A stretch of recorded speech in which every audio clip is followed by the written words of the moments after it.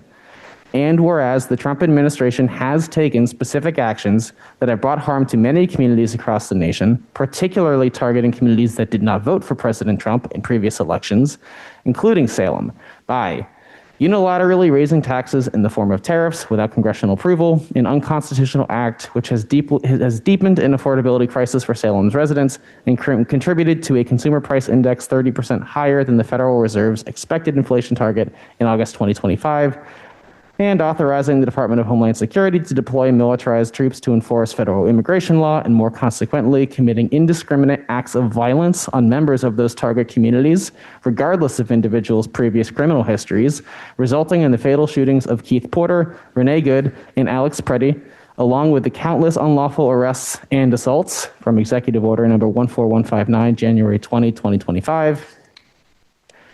And obstructing justice for illegal and violent actions taken by immigrant and customs enforcement and Customs and Border Patrol officers, as well as deputized state and local law enforcement departments and officers, including those within Massachusetts, from Executive Order number 14288, April 28, 2025. And intervening in state-run elections by, in part, mandating that voters provide documentation and proof of citizenship in order to register to vote, a policy that would restrict the voting rights of many married women and transgender citizens in Salem and across the nation, from Executive Order number 14248, March 25, 2025.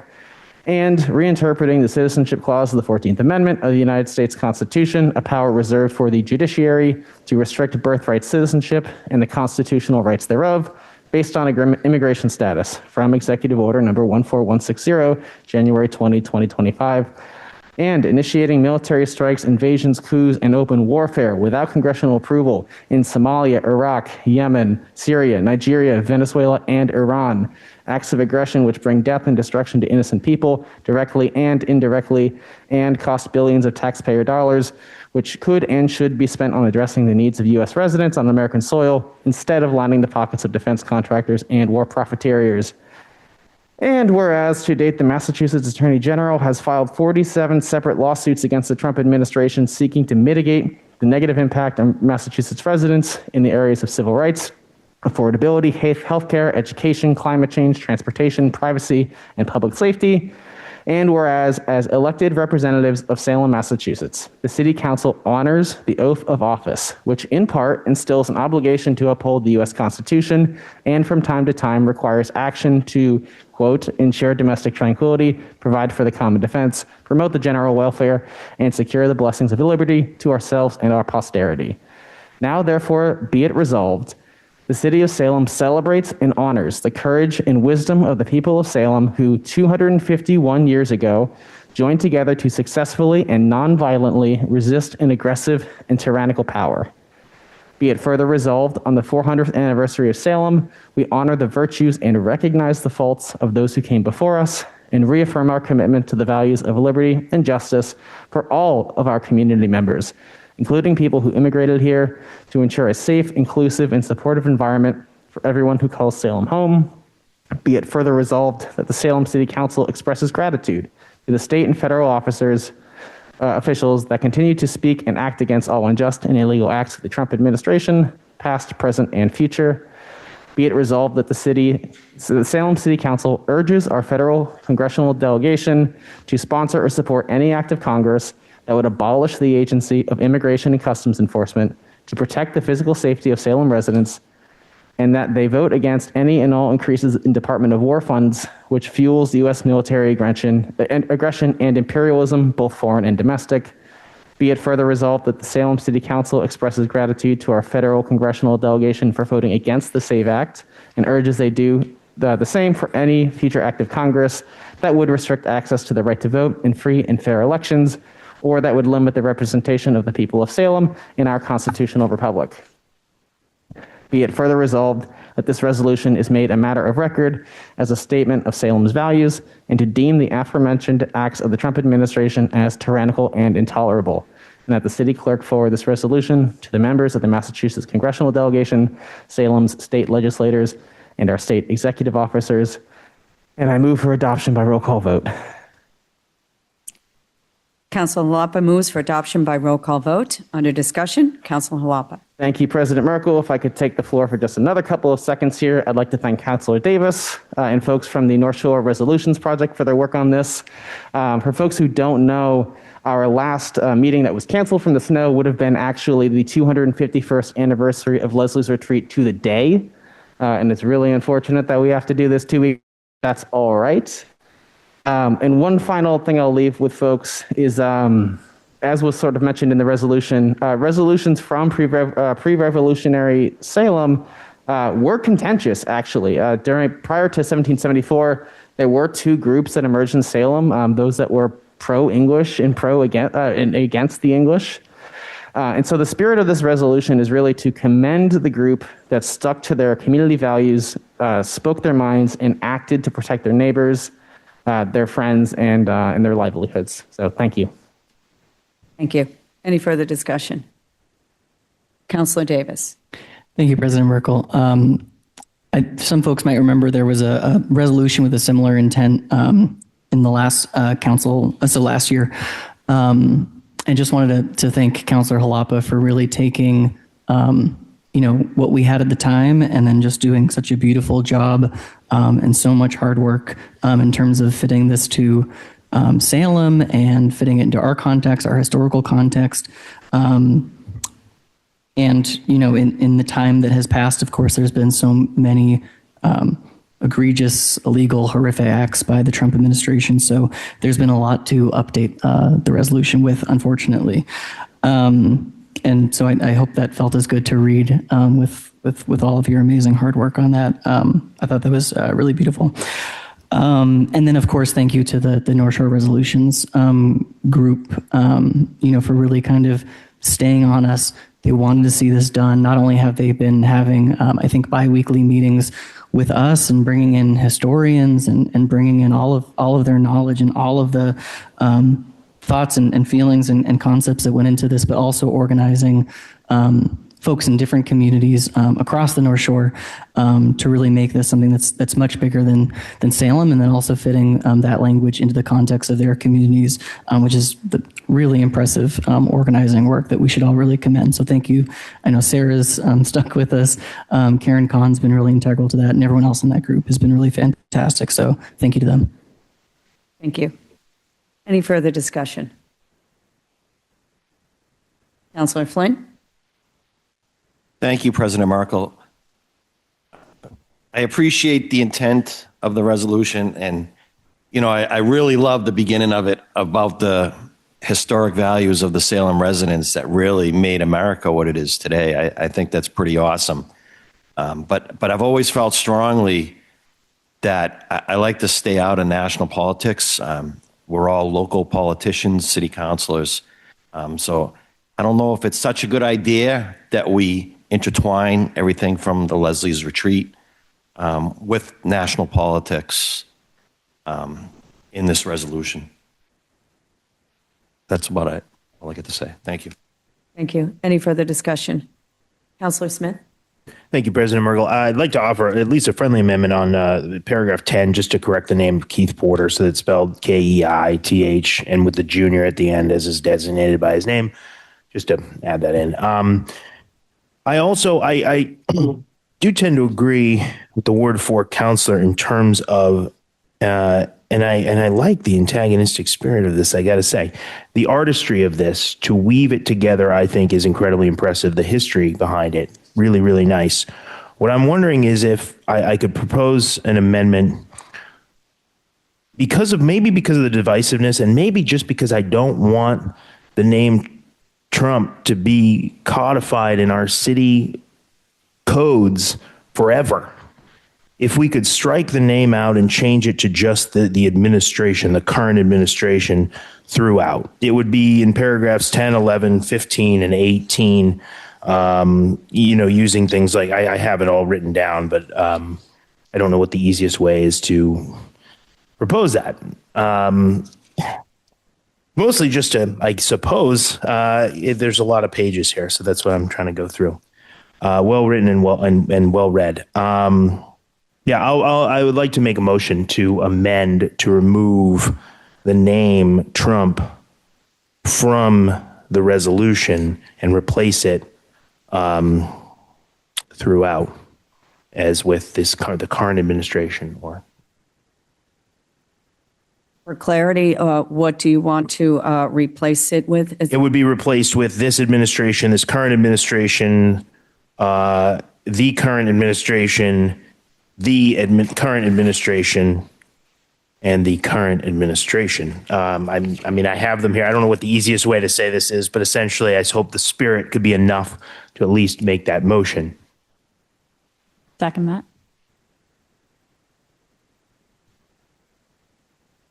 Okay. So on the motion by Counselor Smith to amend the resolution wherever it says Trump, to replace this with the current administration, seconded by Counselor King. Under discussion. Counselor Halapa. Thank you, President Merkel.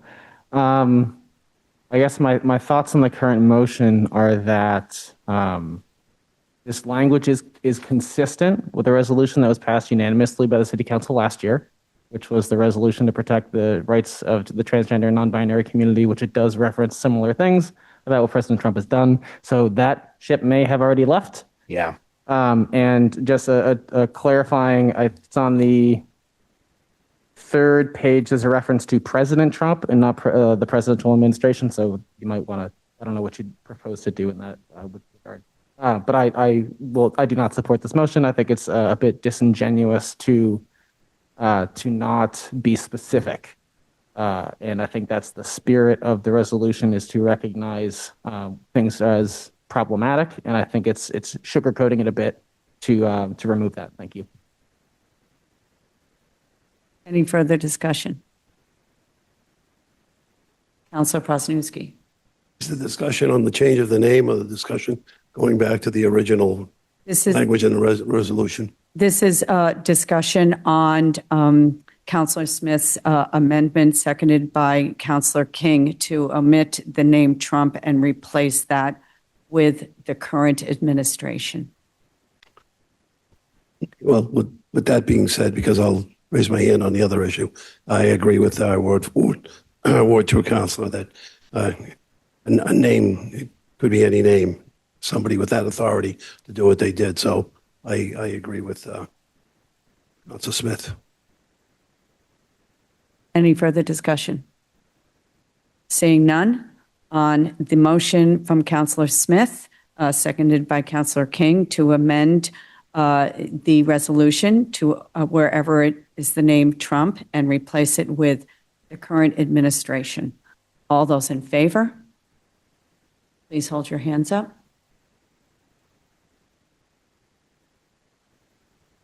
6, 7. Okay. All those opposed? The matter carries.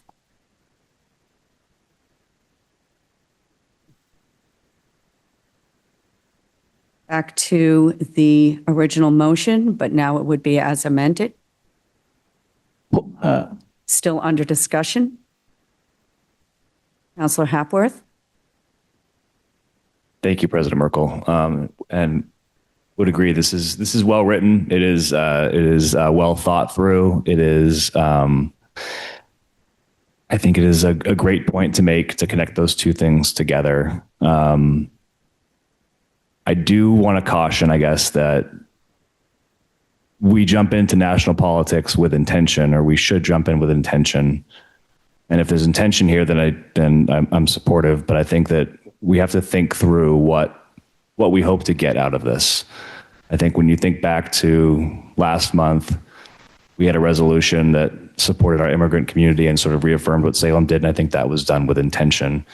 I think every year, as we see the trans community come under attack, we have resolutions that support our trans youth and our trans neighbors. And I think that's important. And I think we do that with intention. I do wonder on this one, what other than making what I think is a beautifully written point as a council, I wonder what intention we bring out of this, or what action are we hoping to gain from this? Because otherwise we're just dipping our toes into national politics without any clear objective. And I think that's the worry that I have with these sort of resolutions and having these things come forward. A lot of work went into this. Appreciate the hard work that went into this. It was well done. But I just want us to think through these things as we do them. Thanks. Thank you. Any further discussion? Counselor Turowski. Thank you, President Merkel. I do appreciate that the spirit of this is from a good place, and I do think that we are definitely in some unprecedented times right now. My worry is that if we bring this forward and we pass it, then we are going to cause some people to feel alienated or not supported. And as somebody who is a child of two Republican parents, I would not think my parents would feel like this supported them, but they are still people. They are still people who live somewhere. In this case, we have people in Salem who do agree with the current administration, and they may not be sitting at this table because they're probably they're probably in the minority, but that doesn't mean that their opinions aren't valid. And I just don't feel like if we're really doing something in our job here is to uphold domestic tranquility, then the conflict that emerges when you bring national politics into this is something that caused my parents and me not to speak for 2 years. And that is not domestic tranquility. That's tearing apart our families. And I think as we're sowing the seeds of war in other countries right now, I don't know that this is something that do we really want to sow this kind of alienation here on home soil? Thank you. And further discussion, Councillor Posnowski. Sorry, thank you, President Merkel. I'd like to thank Councillor Hapworth. I thought his thoughts were very eloquent and very, very much on point. And I also respect the intentions behind this resolution. I thank Councillor Lapa for the way that she melded what our past and what our present is, the similarities, and the history sometimes seems to repeat itself. I believe that there are some differences, but as a whole, I thought it was a very, very good job and a lot of work. So I thank you. My view is this: the role here as Salem councilors is to serve our community and bring our people together. At a time when the political atmosphere is already quite divisive, I think it's important that the decisions that we are making should be focused and concentrated on local needs rather than the broader political tension brought on by our national politics. Our city has always been defined by its history, its own strong character, its sense of inclusiveness, and the Salem people have always wrapped their arms around each other to protect each other. I just don't think that this resolution reflects the qualities or the thoughts of everybody in this city, even though it is well written. I just don't believe that it represents all of Salem. Thank you. Councillor Davis. Thank you, President Merkel. So I just wanted to respond to a couple points. I think that in the same way that I think the trans non-binary resolution was really important to recommit our values to that community and our condemnation of things that are going on, I think that there are a lot of groups that are mentioned and can see themselves in this resolution that I think I see a real symmetry, whether it's people that have had funding cuts to their social programs, whether that's food insecurity, Medicare, Medicaid, things we called out. There's I think a reaffirmation of our commitment to the immigrant community, to folks that are worried about military troops in their cities. Right, this is speaking to the fears of a lot of members of our community and recommitting ourselves to protecting them. So I think is what I would kind of identify as what we're hoping to get out of this. I think that this is not, nothing in this resolution is an attack on Republicans or Republican values, and that's actually why I think it's important that this is specific about the federal administration. And I did have a third point. I think that the conversation about the conversation about focusing ourselves on local Salem issues, again, in everything I just listed, right? We don't exist in a vacuum. All of these things, and I think we were very specific in this resolution about how, not just that we're upset at what's happening at the federal level, but how that is literally every day impacting residents here in a variety of ways. This is a Salem issue, whether we want the perception that we are engaging in federal politics or not. People are being harmed in Salem. And I would urge folks to think about folks during Leslie Retreat, as this resolution is about, that didn't say, well, that's a federal issue. Let's kind of stay out of it. They saw a moment that was bigger than them, bigger than their community, and they stood up to fight against a tyrannical regime. And I think this is a moment for that as well. Any further discussion? Councillor King?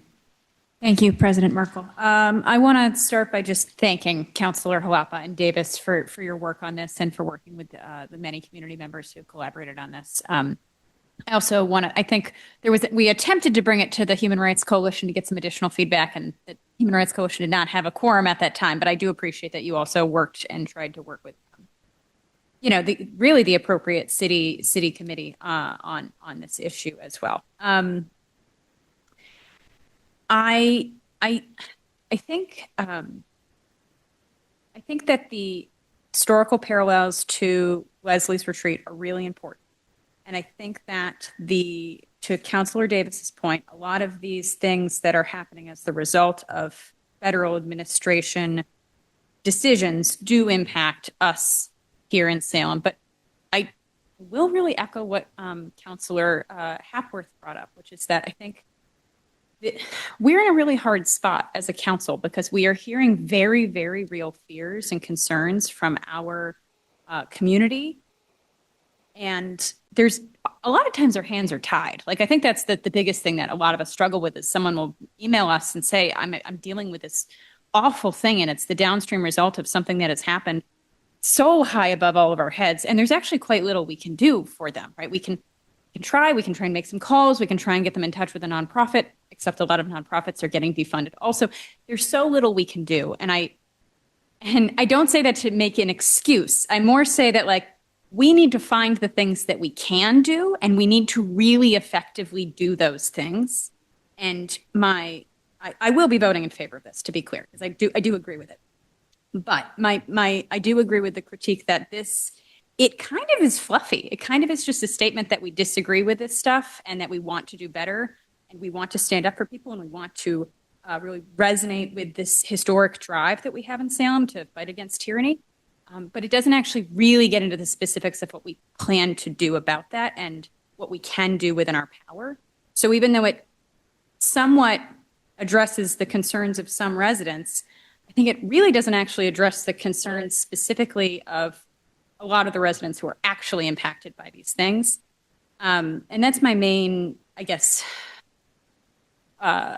request as we continue to think about this conversation is that we really think really hard about what specifically we can do, because there are things we can do. We talked about that a lot last month with the resolution that was in front of us. So that was really specifically to immigration. But, when we talk about the raising taxes in the form of tariffs, right? That's the affordability crisis. It's happening around us. So I think as much as we can tie the work that we're doing and the work that we're focusing on back to like this, we're trying to help people in response to these issues. I think that will make it more effective for the people who are really getting hurt. And I also think it will make it less politically divisive for people who do see this as a partisan issue.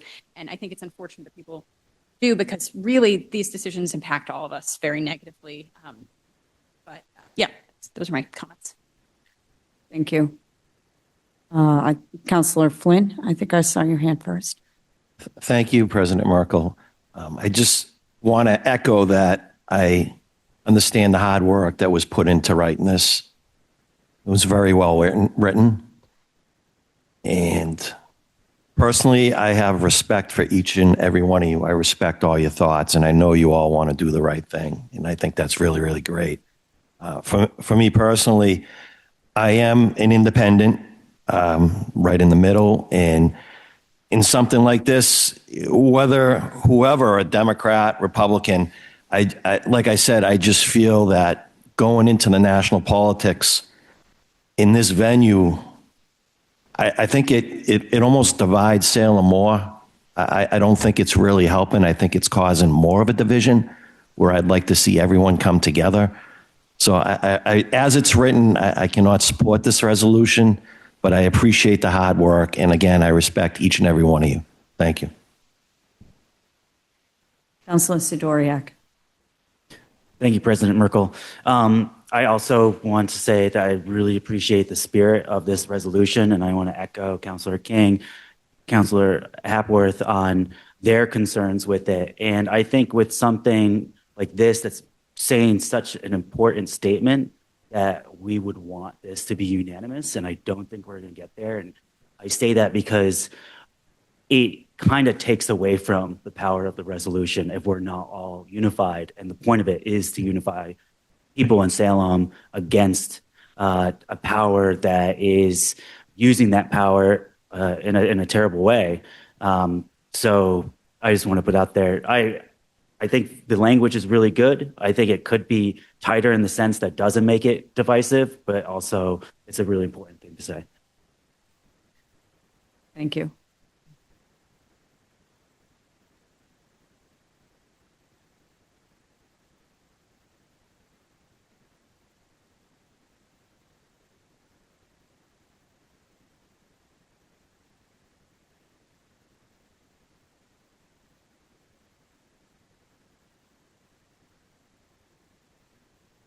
Okay, and any further discussion? I'll remind that we are over the amount of times of each of us speaking. I know this is a very important topic, but just putting that forth. Councilor Jalapa. Thank you, President Merkel. Just to clarify, I think this is my second, because I spoke on the separate amendment motion, and I spoke once, so this would be my second. Just putting that out there so people can get together all their thoughts for when they want to speak, so they get everything in that they want to say. Thank you, President Merkel. It gets the parliamentary procedure gets confusing sometimes. No, I just want to say I appreciate all the thought and the feedback and the comments on this. I think part of the spirit of this really is that we don't get to choose when national politics influence us. And I don't feel that it's accurate to say that making a statement about decisions that are made at the national level and how they impact the residents of Salem, I don't think that's discussing national politics. I think that's discussing very real issues that are impacting the people of Salem. I do also think that there are some fairly specific asks at the end of this. The way resolutions are structured, the first half of it is a bit fluffy, and it's meant to be that way. That's the context of the resolution. That's the why this is happening.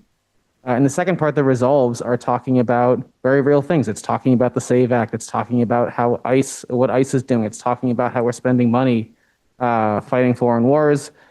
So I disagree. I think this is fairly specific. I would encourage everyone to vote the way that they think they would like to vote on this. I'm okay with this not passing unanimously if that's what ends up happening or the will of the body be. So thank you all for listening to me speak for so long on this. I appreciate it. Thank you. Any further discussion? Councilor Prosnitsky. Just quickly, because I think what Councilor Sidoriak said really hit the nail on the head, that we should be looking at something that we all agree on. That's something that isn't so divisive. And if it was just changed a little bit so that we could all be on the same page with this, I think it would be more important. But as it is written right now, word for word, the way it stands, I think it just is divisive. And that's something that we shouldn't be doing as a council. Thank you. Any further discussion? Seeing none. On Councilor Jalapa's motion for adoption by roll call vote, the resolution to honor the legacy of Leslie's Retreat as amended to omit the name Trump and replace it where it appears in this resolution with the current administration, which was motioned by Councilor Smith and seconded by Councilor King and passed in favor. Madam City Clerk. I'm sorry, really quick point of clarification. There was also a typo that was pointed out by Councilor Smith for the name Keith. I just want to make sure we get that before we do the final vote. Thank you. Correction of a name. I'll second that because I don't think there was a second. Typo.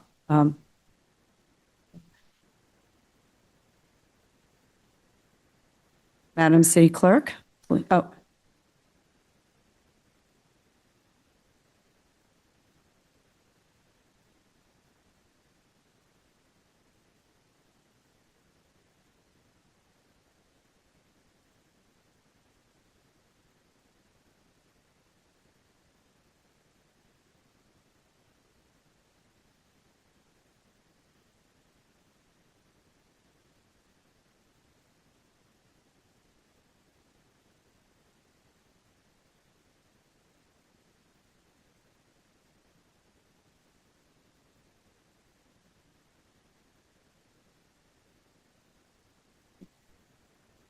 Madam City Clerk, please call the roll. Counselor Davis, Yes. Counselor Flynn, No. Counselor Hapworth, Yes. Counselor Halapa, Yes. Counselor King, Yes. Counselor Presnowski, No. Counselor Smith, Yes. Counselor Sidoriak, Yes. Counselor Turowski, Yes. Counselor Varela, Yes. and Counselor Marco. Yes.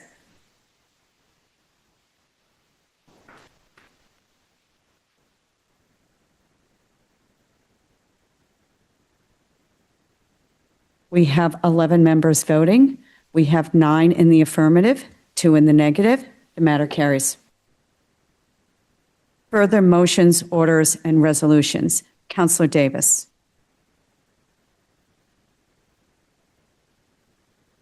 We're on page 17.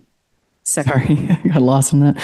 All right. Order that the Committee on Ordinances, Licenses, and Legal Affairs, co-posted with the Committee of the Whole, meet to discuss the attached ordinance amendment relative to living wage requirement for the City of Salem. See attached for the complete text of the ordinance amendment and other documents and information, and I move for adoption. Councillor Davis moves for adoption. Under discussion, Councillor Davis. Thank you, President Merkel. So I'm very excited for this conversation. This was the result of a lot of work, a lot of meetings, collaboration with the North Shore Labor Council. We have about 100 city employees working for the City of Salem that make about minimum wage or slightly above. Folks that live in Salem know that that's just not a lot enough to live off of. And this impacts things like if people can't afford to live in the city that they work in, that affects things like congestion, which affects things like the environment. I think that we were able to have a lot of great conversations with some communities that have living wage ordinances now, like Boston, that did a really comprehensive health impact assessment in the recent years that just showed amazing results. People might not realize how much just a few dollars of a raise can help people that are part-time and seasonal, but they saw things like less food insecurity and less housing insecurity and less prolonged examples of people reporting anxiety and depression and people eating fresh fruit and vegetable every single day. So there's a real human cost to this. I think that is all I have to say. I think I had another thought, but that's okay. I said, co-posted with the Committee of the Whole. Thank you. Any further discussion? Councillor Smith. I welcome seeing this in committee. I want to say I need to acknowledge these 5 folks who've been here the whole time. This is the longest. This is maybe the longest of the year.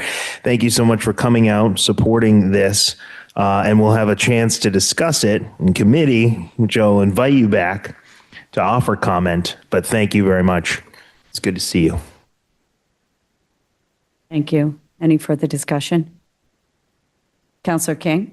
I also will just say I'm excited to see this in committee, and thank you for co-posting with Committee of the Whole so I can join. I know that this is something that the North Shore Labor Council has been also advocating for, and as a delegate, I'm thrilled to see it coming to Salem for longer conversations.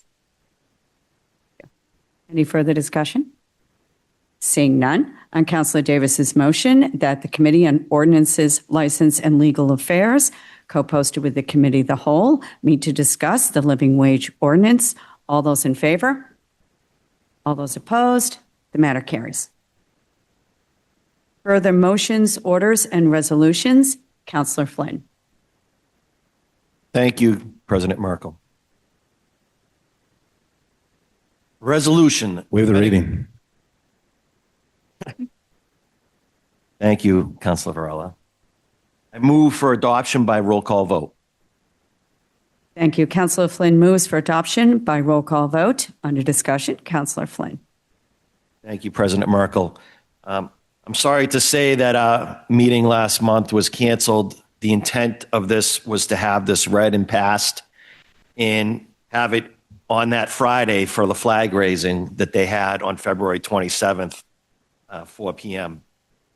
former councilor Domingo Dominguez reached out to me regarding this, and this is a great event. I remember attending in the past.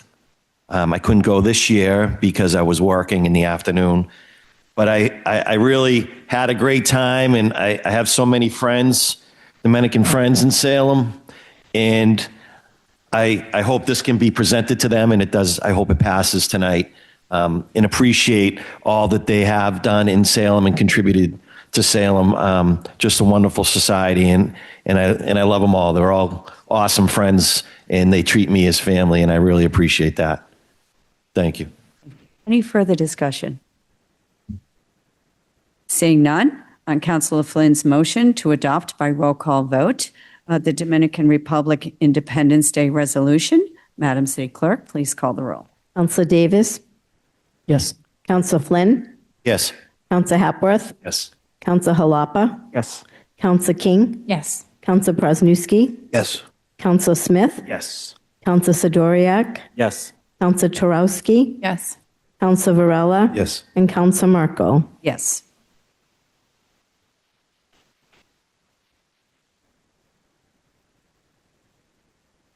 We have 11 members voting. We have 11 in the affirmative, none in the negative. The matter carries.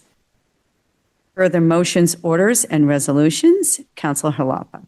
Thank you, President Merkel. We've an order that Veterans Square be named after Sergeant John D. Ahearn, who was killed in action on April 9, 1945, to be known as Ahearn Square, and that the square will be located in Ward 6 at the corners of Mason Street and Barstow Street. The dedication is being planned as part of the 2026 Memorial Day ceremony, and I move for adoption.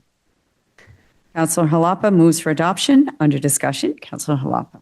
Thank you, President Merkel. I know it's getting late here, but I'm going to spend just a minute to read part of what was given to us from the Director of Veteran Services, because I think this is important. So John D. Ahearn was born in July 20, 1919, and 1 year before Pearl Harbor, he enlisted into the Army on 29 November 1940 and trained for the infantry. After serving for 36 months with the Army Air Corps in the Southwest Pacific, Sergeant Ahearn came back to stateside. However, this did not suit him, and shortly after volunteered for a European tour. He was assigned to Company L of the 255th Infantry Regiment / 63rd Infantry, quote, Blood and Fire Division in the Rhineland, Western Germany. At first, his parents were informed that he was missing in action on 9 of April 1945. However, 1 month later, their fears were confirmed, and they learned that he has made the ultimate sacrifice for our country. Sergeant Ahearn is buried in Lorraine, France, American Cemetery. And as mentioned, this will be dedicated in the 2026 Memorial Day celebration. Thank you. Any further discussion? Seeing none, on Councilor Halapa's motion to adopt that a Veterans Square be named after Sergeant John Dean Ahearn and be known as the Ahearn Square at Mason and Barstow Streets. All those in favor? All those opposed? The matter carries. Any additional motions, orders, and resolutions? Seeing none, committee reports. Councilor Varela. Thank you, President Merkel. City of Salem and City Council, March 12th, 2026. Committee of Ordinances, Licensed Legal Affairs, co-posted with the Committee of a Whole, who discussed and referred the matter of an ordinance amending relative to municipal and business composting. Has considered said matter and would recommend it remain in committee. On the acceptance of the report, all those in favor? All those opposed? So voted. On the adoption of the recommendation, under discussion, Councilor Varela. Thank you, President Merkel. So we had a lively discussion about composting here for our municipal buildings as well as our businesses. So as we all kind of know, there's been a little more pressure on the state when it comes to food waste. There's something effective called the Massachusetts Food Waste Disposal Ban. And what it says is if you're an institution or a business that creates more than half a ton of food waste per 2 weeks, you're mandated by law to adopt a composting program. Reason I propose this is I believe we should take this a step further. The biggest issue with the food waste disposal ban is enforcement of this. And I really believe that as a city, we could be a part of this and really make an actual impact and change. So I know it's late, so I won't get into it because this is a remaining committee. But the discussion, we had members of Chamber of Commerce, we had members from our city staff discussing enforcement. And I have to say, the biggest, I think, holdup for this is a lot of our businesses here feel like it's going to be a burden when it comes to a financial cost. And I'm here to say that I disagree. It's really about a transfer of services. And you know what? We all are stewards of our environment. And as a resident, as a business, we need to be responsible for these thoughtful discussions on how to mitigate food waste in our waste stream. It is a serious problem. This is something that has been enacted in other parts of the country. I feel like Massachusetts is behind. I feel like Salem's behind. And it's one small step we can make to impact our environment in the positive way. So we will be talking about this more in committee. We did get some good feedback from the businesses on how we can do this. But my stance is where it was with the meeting. This is something I feel reasonable if this is a mandate to our businesses. And we need to have this hard discussion. It's not all about making money. It's also about being mindful and being a responsible citizen here in Salem. Thank you. Thank you. Any further discussion? Seeing none on Council Varela's motion that this remain in committee, all those in favor? All those opposed? The matter carries. Further committee reports, Councilor Varela. Thank you, Councilor Merkel. City of Salem and City Council, March 12th, 2026. Committee on Ordinances, License, and Legal Affairs, to whom is referred the matter, Home Occupation Ordinance, has considered said matter and would recommend the zoning ordinance be referred back to committee, co-posted with the committee of a whole. Thank you. On the acceptance of the report, all those in favor? All those opposed? So voted. On the adoption of the recommendation, under discussion, Councilor Varela. Thank you, President Merkel.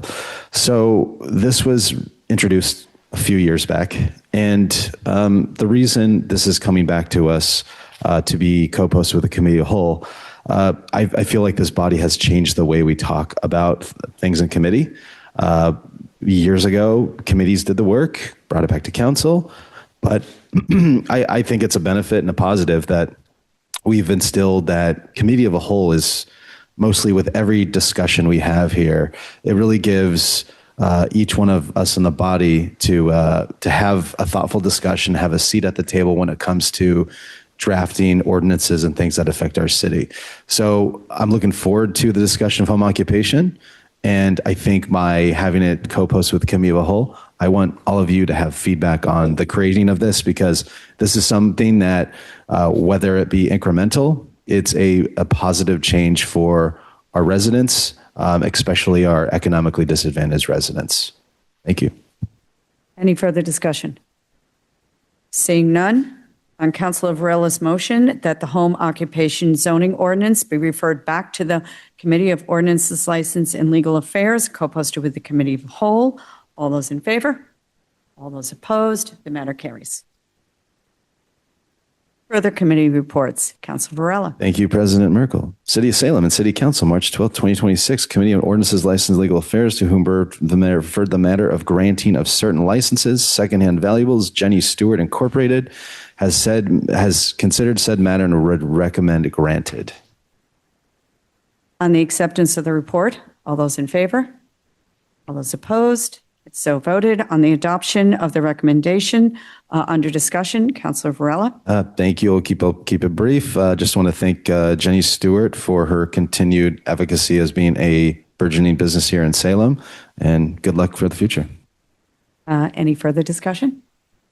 Seeing none, on Councilor Varela's motion that this license be granted, all those in favor? All those opposed? The matter carries. For the committee reports, Councilor Hapworth. Thank you, President Merkel. City of Salem and City Council, March 12th, 2026. Committee on Public Health, Safety, and the Environment, co-posted with the Committee of the Whole, to whom is referred the matter of an ordinance to amend an ordinance relative to gas-powered leaf blowers, has considered said matter and would recommend it remain in committee.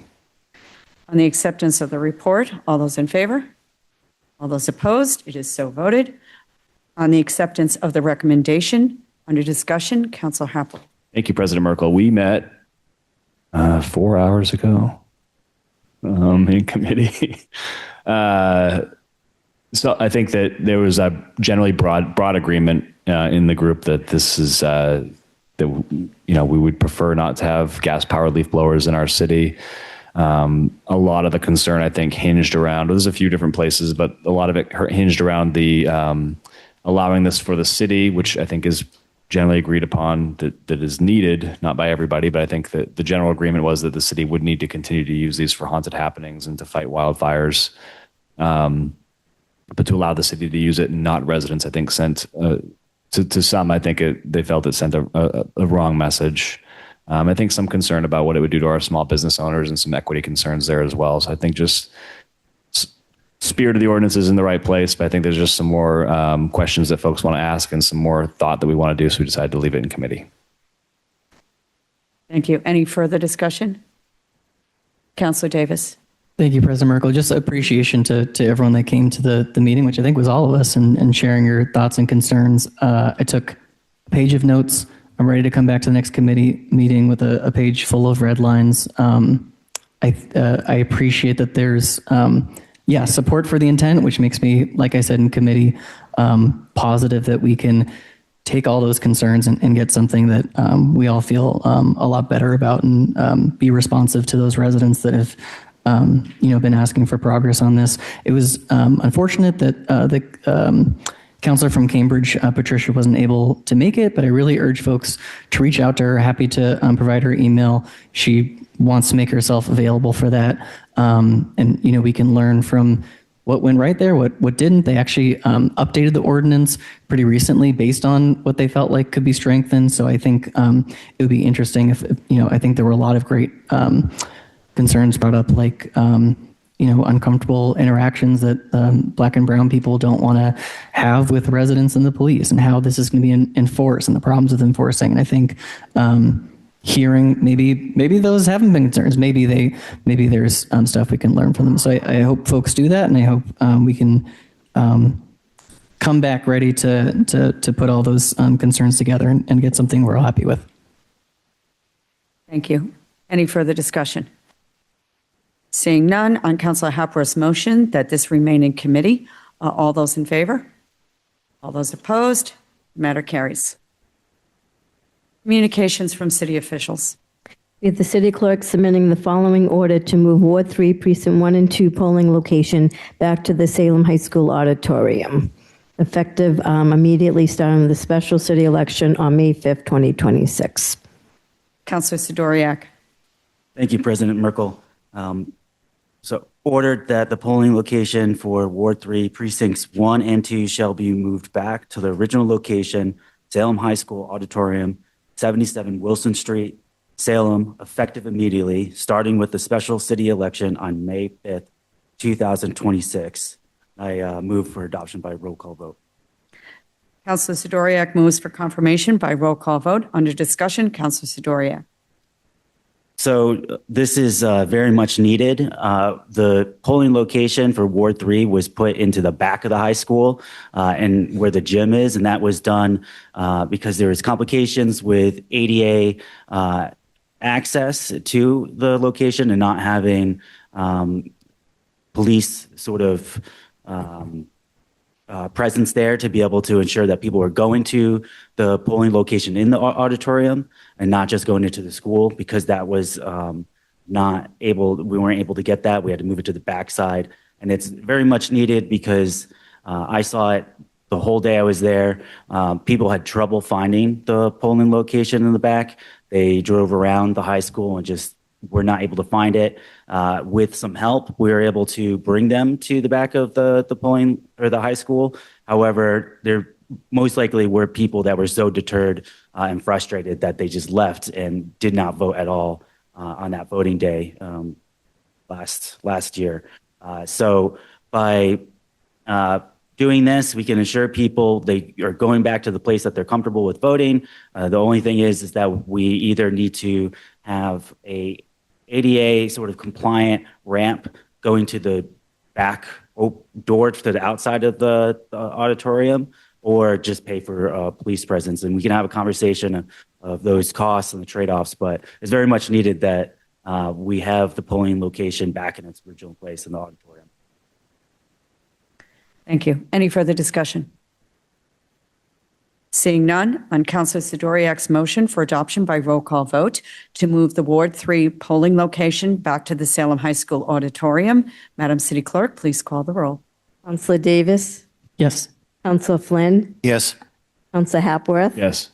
Counselor Halapa? Yes. Counselor King? Yes. Counselor Prosnewski? Yes. Counselor Smith? Yes. Counselor Sidoriak? Yes. Counselor Turowski? Yes. Counselor Varela? Yes. And Counselor Merkel. Yes.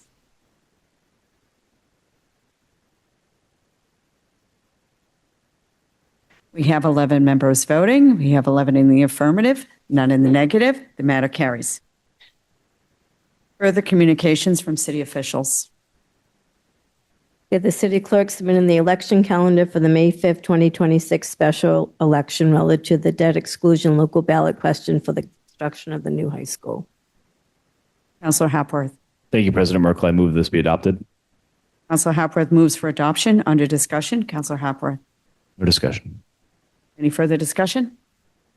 Seeing none, on Councilor Hapworth's motion to adopt the May 5th special election calendar for the debt exclusion for the new high school, all those in favor? All those opposed? The matter carries. Further communications from city officials. We have Patty Keller,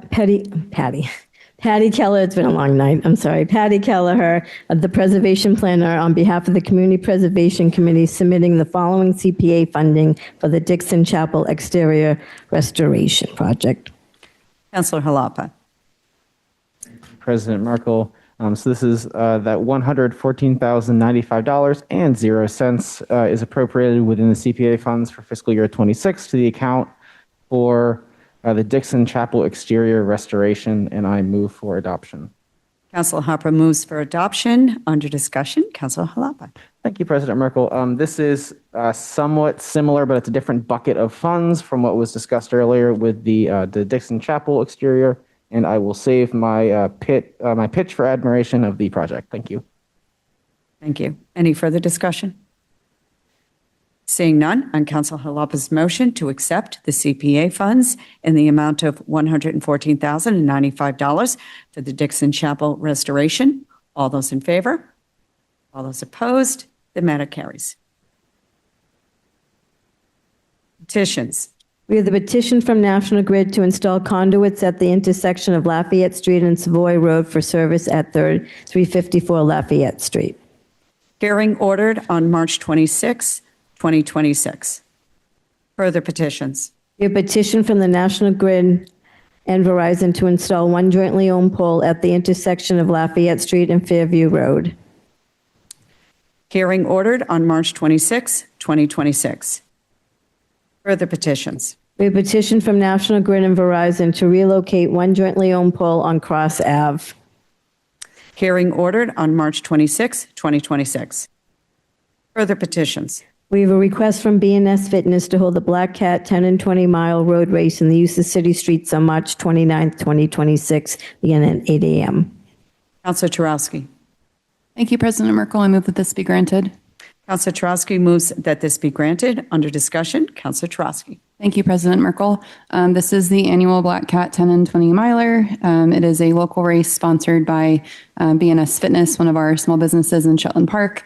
It's a really important race. A lot of people use it as their kind of 20-mile gut check before the Boston Marathon, which is coming up next month. And it benefits local charities such as, it's benefiting Salem Academy Charter School, women's soccer at Salem State, the Rebecca's Angels Foundation, the Allie Kastner Scholarship Fund, and the VFW in Marblehead. Really important, really fun race. And thank you to B&S Fitness for continuing to support this. Thank you. Any further discussion? Seeing none, on Councilor Turowski's motion to approve the Black Cat Road Race on March 29th. All those in favor? All those opposed? The matter carries. Further petitions. We have a request from Mental Makeover to hold a World Needs You Here walk and use the city streets on August 2nd, 2026. Counselor Tarowski. Thank you, President Merkel. I move that this be granted. Counselor Tarowski moves that this be granted. Under discussion, Counselor Tarowski. Thank you, President Merkel. This is the World Needs You Here walk sponsored by Mental Makeover. They are a local and fairly recent, I believe, 501c3 charitable organization dedicated toward early mental health education, awareness, and wellness. This is a really fun event, great for the community, and thank you to the organizers for putting this on again this year. Thank you. Any further discussion? Seeing none, on Counselor Tarowski's motion to approve the Mental Makeover, the World Needs You Here walk on August 2nd, all those in favor? All those opposed? The matter carries. Further petitions. We have a long list of public guide and taxi operator license applications. Counselor Varela. Thank you, President Merkel. I move these be granted. Counselor Varela moves that these be granted. Under discussion. No discussion. On Counselor Varela's motion that these be granted, all those in favor? All those opposed? The matter carries. Further petitions. We have one seaworm license application. Counselor Varela. Thank you, President Merkel. Move that it's referred to or Committee on Ordinances, Licensing, and Legal Affairs. Counselor Varela moves that this be referred to the Committee on Ordinances, Licenses, and Legal Affairs. Under discussion, Counselor Varela. Thank you, President Merkel. I don't make seaworm jokes, but yay, seaworms. Thank you. On Counselor Varela's motion to refer this to the Committee on Ordinances, License, and Legal Affairs, all those in favor? All those opposed? The matter carries. Further petitions. We have 10 claims. Counselor Varela. Thank you, President Merkel. I move that to be referred to the Committee on Ordinances, Licensing, and Legal Affairs. Counselor Varela moves that this be referred, that these claims be referred to the Committee on Ordinances, License, and Legal Affairs. Under discussion. Counselor Varela. No discussion. On Counselor Varela's motion to refer these claims to the Committee on Ordinances, License, and Legal Affairs, all those in favor? All those opposed? The matter carries. Unfinished business, none. Counselor King. Point of personal privilege. Proceed. Thank you, President Merkel, and I'm sorry for holding everyone for one more minute, but this is important. I just wanted to, I know I mentioned it earlier in the meeting, but I did want to extend my deepest condolences on behalf of the council, but definitely myself to the families that were impacted by the fire on Roslyn Street this week. One resident did lose his life, David Soros, and just want to extend our condolences to his family and friends, and then of course all of the families impacted. It's not just a loss of personal belongings and property. It's also the memories that you share with those families when there is a fire. I did also just want to add the mayor reached out to me right before this meeting tonight. They are in the process of setting up a relief fund for the families impacted. So if you would like to contribute and help those families proceed forward past this trauma, I encourage everyone. So thank you. Thank you. Counselor Hapworth. Thank you, President Merkel. I move for adjournment. On Counselor Hapworth's motion to adjourn, all those in favor? All those opposed? We are adjourned.